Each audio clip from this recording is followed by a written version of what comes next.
presented by Ananya Films. Alipur Arwal Tekari के छौड़ा सटाल तौगे हेगे अलीपुर अरवल टेकारी के छौड़ा सटाल तौगे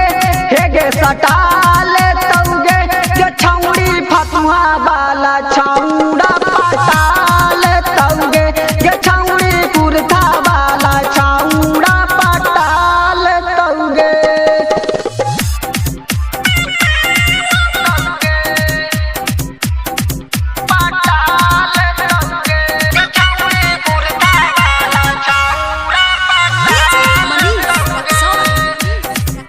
Ananya Recording Studio, Patna.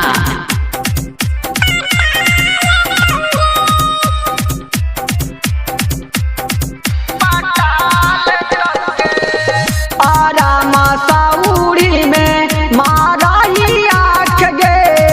गाया के छौड़ा ले तऊ कोरवा में चाप गे हे गे आरामा साउड़ी में मारा ही आँख गे गाया के छौड़ा ले तऊ कोरवा में चाप गे मानीपुर बेला पंचानपुर के केला खिया दे तौगे हे गे मानीपुर मेला कंचनपुर के केला खिया दे तौगे हे गे खिया दे तौगे के छौड़ी पटना वाला छौड़ा पटाल तौगे के छौड़ी पटना वाला छौड़ा पटाल तौगे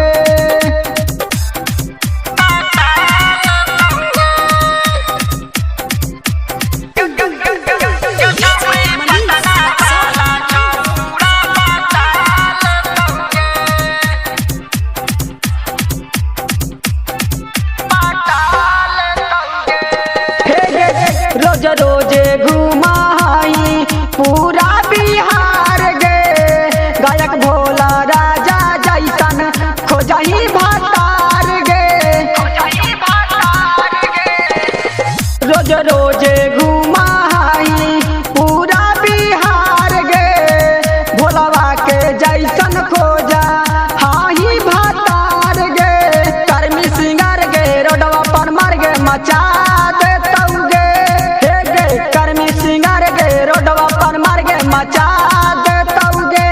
हे गे मचा दे तौगे गे छौड़ी पटना वाला छौड़ा